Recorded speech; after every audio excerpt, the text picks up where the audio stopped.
everyone, it's Lisa Brown with Ink and Inspirations. I'm a Stampin' Up! Demonstrator, and today I would like to share with you a little bit about the Naturals Compositions designer paper.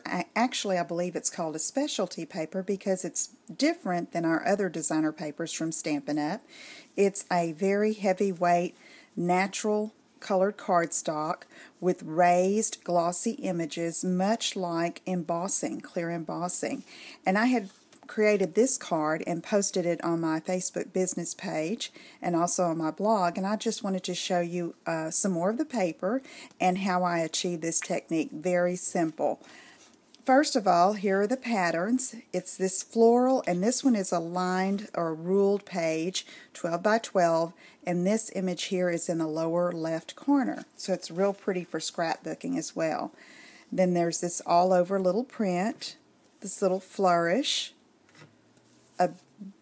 another floral, but it's covers the complete page, the sheet music page, and then this pretty wood grain. So this is a technique sponging that I've done before using clear embossing, but this is like it's already done for you. So I've cut these at card front size so that they are ready to go and I can put a card together quickly. Okay, so let me just show you how I got this look for this card. And I've got some sponges here. These are the Stampin' sponges, and I cut them in small wedges to get more use out of the pack of sponges, and also they're easier to handle.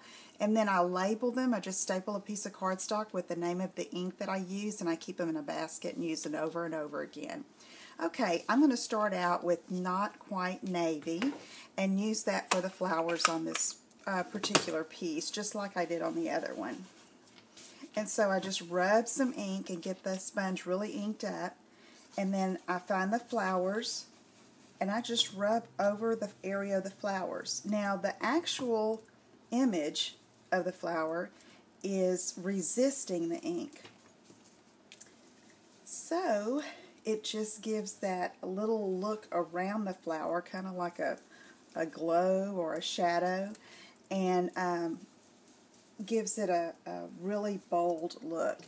And then I'll look for other places on my that I think might be part of a flower, and I just go for it. You don't have to be exact. If you get some on the foliage, on the leaves, then that's okay.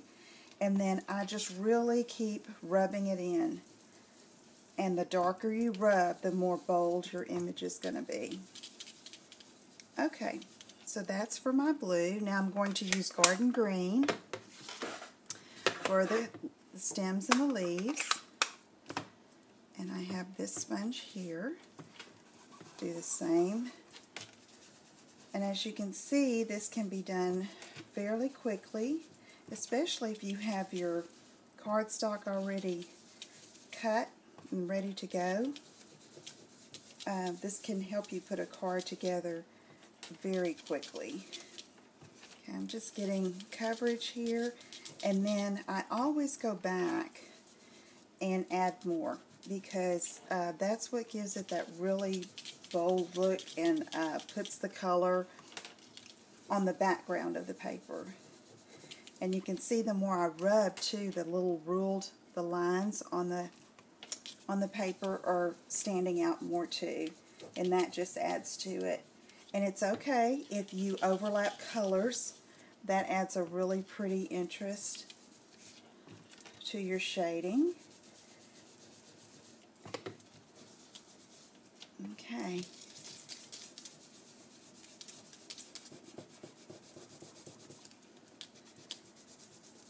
Now when I do this technique, I like to add a darker color around the edges.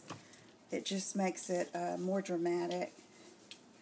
And really, if you wanted to use this particular image on a masculine card, it would be just fine because of the color choices, and the color that I'm going to use now just kind of really makes it bold.